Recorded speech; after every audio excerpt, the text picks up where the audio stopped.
నమస్కారం. City cable CPC న్యూస్కి స్వాగతం. ముందుగా ముఖ్యాంశాలు. ఇడుపులపాయలో దివంగత వైఎస్ఆర్ సమాధి ఘాట్ వద్ద సీఎం వైఎస్ జగన్ ఘన నివాళులు. తన తల్లితో పాటు మత గురువుల ఆశీస్సులు అందుకొని బస్సు యాత్రను ప్రారంభించిన ముఖ్యమంత్రి.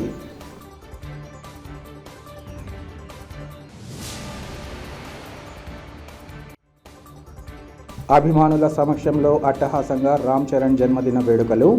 భవిష్యత్తులో మరిన్ని విజయాలు సాధించాలని జనసేన నాయకుడు తుంగా రమణయ్య ఆకాంక్ష.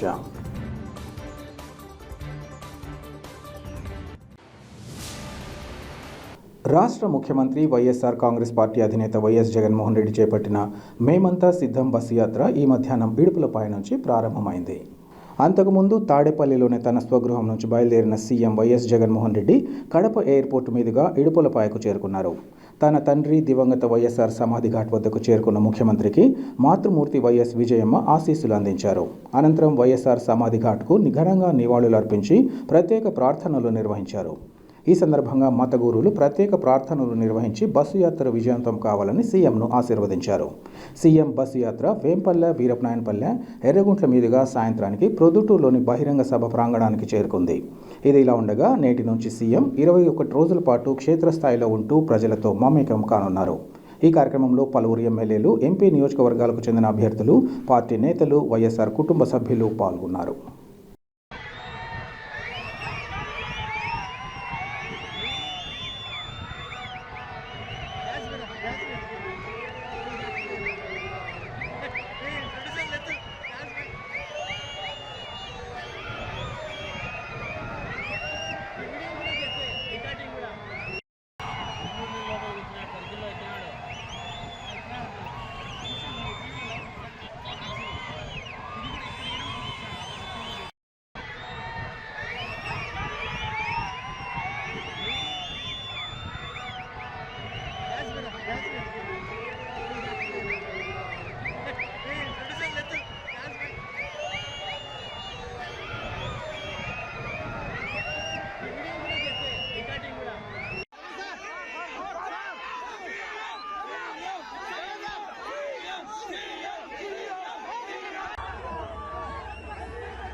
ప్రపంచవ్యాప్తంగా తెలుగు సినిమా సత్తా చాటిన తమ అభిమాన హీరో రామ్ చరణ్ ఇలాంటి జన్మదిన వేడుకలను మరెన్నో నిర్వహించుకోవాలని అభిమానులు ఆకాంక్షించారు. కడప నగరంలో జనసేన పార్టీ ఆధ్వర్యంలో యువ హీరో రామ్ చరణ్ తేజ్ జన్మదిన వేడుకలను ఘనంగా నిర్వహించారు. ఈ సందర్భంగా వారు మాట్లాడుతూ రామ్ చరణ్ తేజ్ తండ్రికి తగ్గ తనయుడిగా అనతి కాలంలోనే అధిక విజయాలు సాధించి సినీ రంగంలో తన ప్రత్యేకతను ఇప్పటికే చాటుకున్నారన్నారు. ఆయన నటించిన అనేక సినిమాలు ప్రేక్షకుల మన్ననలు పొందడమే కాకుండా రికార్డు విజయాలు నమోదు చేశాయన్నారు. ఆయన నటించిన RRR సినిమా దేశ విదేశాల్లో విశేష గుర్తింపు సాధించి ఆస్కార్ అవార్డు దక్కించుకోవడం తెలుగు సినిమా రంగానికి గుర్తింపు తీసుకొచ్చిందన్నారు. అటువంటి యువ కథానాయకుడు భవిష్యత్తులో మరిన్ని ఉత్తమ చిత్రాల్లో నటించి అన్ని వర్గాల అభిమానాన్ని చూడగలరని ఆశిస్తున్నట్లు చెప్పారు. ఈ కార్యక్రమంలో పలువురు జనసేన పార్టీ నాయకులు, చిరంజీవి, రామ్ చరణ్ అభిమానులు ఇంకా సినీ ప్రేక్షకులు పాల్గొన్నారు.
ముందుగా మా గ్లోబల్ స్టార్ మెగా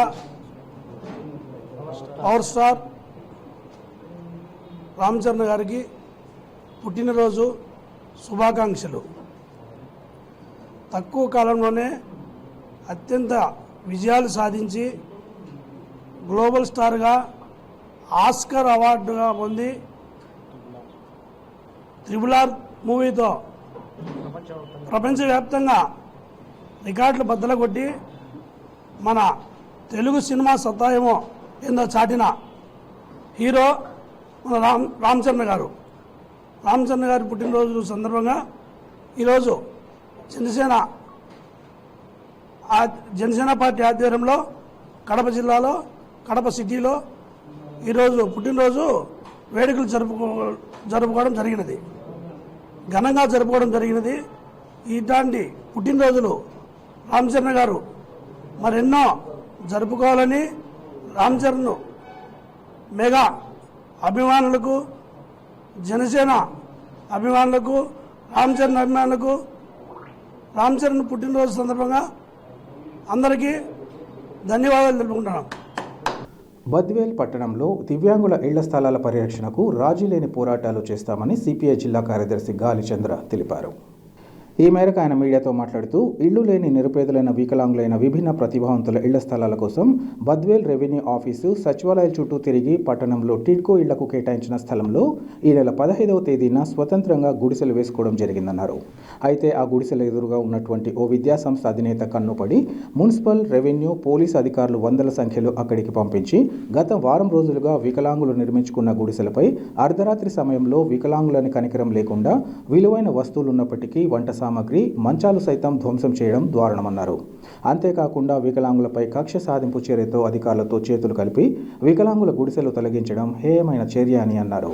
ప్రస్తుతం ఆక్రమణకు పాల్పడుతున్న వ్యక్తి మడకవారిపల్లె గ్రామ పొలం సర్వే నంబర్ 952లో 49-50 ప్లాట్లలో నకిలీ పట్టాలు సృష్టించుకొని ప్యాలెస్ లాగా ఇల్లు కట్టుకొని ఆ ఇంటి వెనుకనే అదే సర్వే నంబర్లలో 64, 65 ప్లాట్లలో ఆయన గెస్ట్ హౌస్ నిర్మించుకోవడం జరిగిందన్నారు.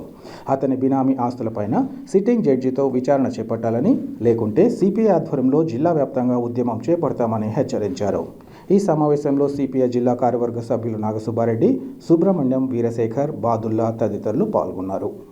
ఈ నెల 15వ తారీఖున విభిన్న ప్రతిభావంతులు ఎవరైతే ఉన్నారో దాదాపు 2000 పైచిలకు ఉన్నటువంటి విభిన్న ప్రతిభావంతులకు ఇంటి స్థలాలు కావాలని చెప్పి అనేక పర్యాయాలు అధికారుల చుట్టూ, పాలక వర్గాల చుట్టూ తిరిగి వేసారి విధి లేనటువంటి పరిస్థితుల్లో బద్వేలు పట్టణంలో ఉన్నటువంటి మడకలవారిపల్లి గ్రామ పొలం 1941లో ప్రత్యక్ష భూ పోరాటానికి శ్రీకారం చుట్టి గుడిసెలు వేసుకున్నటువంటి వాళ్ళపైన పోలీసులు, రెవెన్యూ వాళ్ళు, మున్సిపాలిటీ వాళ్ళు మూకుమ్మడిగా దాడి చేసి జేసీబీలతో గుడిసెలు తొలగించడమే కాకుండా వాటన్నిటిని కుప్పగా పోసి కాల్చడం, దగ్గరికి వచ్చినటువంటి విభిన్న ప్రతిభావంతులపైన కేసులు పెడతామని చెప్పి బెదిరింపులకు దాడులు చేయడమే కాకుండా దానికి నేతృత్వం వహించినటువంటి భారత కమ్యూనిస్ట్ పార్టీ సిపిఐ నాయకులు వీరశేఖర్, బాలోభయ్య, అడిగే వెంకటరమణ లాంటి వాళ్ళపైన, విభిన్న ప్రతిభావంతులపైన కూడా కేసులు పెట్టినటువంటి పరిస్థితి.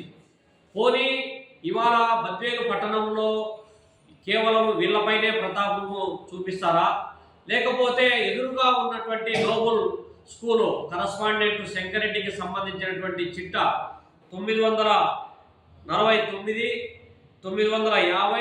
952లో అక్కడేమో ఒక పెద్ద ఎస్టేట్ లాగా నిర్మించుకున్నటువంటి వ్యక్తి, ఎదురుగానే ఒక పెద్ద బిల్డింగు, 3 అంతస్తుల బిల్డింగు కట్టుకున్నటువంటి వ్యక్తి, ఇంకొక చోట విద్యానికేతన్ స్కూల్ పేరుతో, ట్రస్ట్ పేరుతో మొత్తం ప్రభుత్వ భూమినంతా ఆక్రమించుకున్నటువంటి వ్యక్తి. ఇతని కనుసన్నల్లో ఇవాళ ప్రభుత్వ భూమికి సంబంధించినటువంటిది అంతా కూడా ఆక్యుపై చేసుకొని, ఆక్రమించుకొని, ఒక ఎస్టేట్లుగా మార్చుకొని వ్యాపారం చేసుకుంటా ఉన్నటువంటి వ్యక్తి కనుసన్నల్లో ఇవాళ రెవెన్యూ యంత్రాంగం కావచ్చు, మున్సిపాలిటీ కావచ్చు, పోలీసు యంత్రాంగం కావచ్చు, వీళ్ళు పరిపాలన కొనసాగించేటువంటి పరిస్థితి చూస్తూ ఉన్నాం. విలువైనటువంటి ప్రభుత్వ ఆస్తులు అన్నీ కూడా ఇవాళ అధికార పార్టీ మాటన ఆక్రమించుకొని అమ్ముకొని సొమ్ము చేసుకుంటా ఉంటే వాళ్ళ జోలికి ఎవరి జోలికి పోరు. విలువైన ప్రాపర్టీస్ అన్నీ కూడా వంక, వాగు, చెరువు, రస్తా, అసైన్డ్, దేవాలయ, వక్ఫ్ బోర్డు భూములన్నీ ఆక్రమించుకునే వాళ్ళ జోలికి పోవడం లేదు ఇవాళ అధికార యంత్రాంగం. ఎవరైతే పేదలు ఉంటా ఉన్నారో, ఎవరైతే కమ్యూనిస్ట్ పార్టీ నాయకత్వంలో గుడిసెలు వేసుకుంటారో వాళ్ళపైన మీ ప్రతాపం చూపిస్తూ ఉన్నారు, కేసులు పెడతా ఉన్నారు, తగలబెడతా ఉన్నారు. ఈ దుర్మార్గాన్ని భారత కమ్యూనిస్ట్ పార్టీ తీవ్రంగా ఖండిస్తూ ఉంది, వ్యతిరేకిస్తూ ఉంది. పాలక ప్రభుత్వాలు మారినా కూడా ఈ విధానంలో మాత్రం మార్పు రాకపోవడం అనేటువంటి చాలా దుర్మార్గపూరితమైనటువంటిది. అందులో జగన్మోహన్ రెడ్డి పాలనలో విభిన్న ప్రతిభావంతులకు కూడా దిక్కులేనటువంటి స్థితి కొనసాగుతూ ఉంటే, ముఖ్యమంత్రి సొంత జిల్లాలోనే ఇలాంటి దుర్మార్గాలు, అన్యాయాలు జరుగుతూ ఉంటే ఒకసారి కాదు 3 పర్యాయాలుగా గుడిసెలు తొలగించడం అనేది, దాడులు చేయడం అనేటువంటిది చాలా దుర్మార్గపూరితమైనటువంటిది. దీని పర్యావసానం రేపు పొద్దున జరిగేటువంటి మీ 2024 సాధారణ ఎన్నికల్లో మీకు ఖచ్చితంగా రాజకీయ సమాధికి వీళ్ళు పునాదిరాయి వేసేటువంటి పరిస్థితి ఉంటుందని చెప్పి, మీరు ఎన్ని అడ్డంకులు సృష్టించినా, ఎన్ని అవాంతరాలు సృష్టించినా కూడా పేదవాడికి జారడు జాగా దక్కేంత వరకు భారత కమ్యూనిస్ట్ పార్టీ వాళ్ళకు వెన్నుదన్నుగా నిలబడుతుంది. ఉంటే భూమి ప్రభుత్వ స్వాధీనంలో ఉండాలి, లేకపోతే పేదల స్వాధీనంలో ఉండాలి, ప్రజా ప్రయోజనాల కోసం ఉపయోగించాలి తప్ప ఈ విధమైనటువంటి నోబుల్ శంకరెడ్డి లాంటి వాళ్ళకో, లేకపోతే మున్సిపల్ చైర్మన్ లాంటి వాళ్ళకో, లేకపోతే అధికార పార్టీ నాయకులకో ఉపయోగపెట్టడానికి, లేకపోతే వాళ్ళు వ్యాపారం చేసుకోవడానికి వీలు లేదనేటువంటి పద్ధతిలో భారత కమ్యూనిస్ట్ పార్టీ కార్యాచరణ సిద్ధం చేస్తుందని చెప్పి కూడా ఈ సందర్భంగా తెలియజేస్తా ఉన్నాం. రాష్ట్రాన్ని గాడిలో పెట్టేందుకు టీడీపీ అధినేత చంద్రబాబు ఆవశ్యకతను గుర్తించి ప్రజలు స్వచ్ఛందంగా టీడీపీలో చేరేందుకు ముందుకు రావడాన్ని స్వాగతిస్తున్నామని మాజీ ఎమ్మెల్సీ బీటెక్ రవి తెలిపారు. వేంపల్లి మండలంలోని ముత్తుకూరు గ్రామంలో వైసీపీ నుంచి దాదాపుగా 50 కుటుంబాలు టీడీపీలో చేరాయి. వారికి బీటెక్ రవి టీడీపీ కండువా కప్పి పార్టీలోకి సాదరంగా ఆహ్వానించారు. అనంతరం ఆయన మాట్లాడుతూ వైసీపీ పాలనలో రాష్ట్రంలోని అన్ని వర్గాల ప్రజలకు ఇబ్బందులు తప్పలేదన్నారు. ఇటువంటి తరుణంలో అనుభవజ్ఞులైన చంద్రబాబు పాలన రాష్ట్రానికి అవసరమని తెలిపారు. పార్టీలో కష్టపడి పనిచేసే వారిని అధిష్టానం తగిన విధంగా గుర్తిస్తుందని, రానున్న ఎన్నికల్లో ప్రతి ఒక్కరూ టీడీపీ గెలుపుకు కృషి చేయాలని పిలుపునిచ్చారు. అనంతరం బీటెక్ రవి గ్రామంలో పర్యటించి టీడీపీ మినీ మేనిఫెస్టోలోని అంశాలను ప్రజలకు వివరిస్తూ ఇంటింటి ప్రచారాన్ని నిర్వహించారు. తెలుగుదేశం పార్టీ అధికారంలోకి వచ్చిన వెంటనే గ్రామంలో ఏ సమస్య లేకుండా చూస్తానని బీటెక్ రవి వారికి హామీ ఇచ్చారు. ఈ కార్యక్రమంలో పలువురు టీడీపీ నేతలు, స్థానిక ప్రముఖులు పాల్గొన్నారు. వార్తలు ముగించే ముందు ముఖ్యాంశాలు మరోసారి. ఇడుపులపాయలో దివంగత వైఎస్ఆర్ సమాధి ఘాట్ వద్ద సీఎం వైఎస్ జగన్ ఘన నివాళులు. తన తల్లితో పాటు మత గురువుల ఆశీస్సులు అందుకొని బస్సు యాత్రను ప్రారంభించిన ముఖ్యమంత్రి.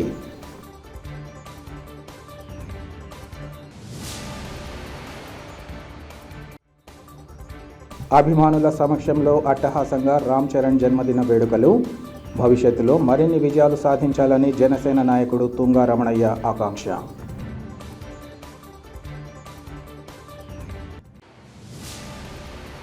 సిటీ కేబుల్ సిపిసి న్యూస్ ఇంతటితో సమాప్తం. నమస్కారం.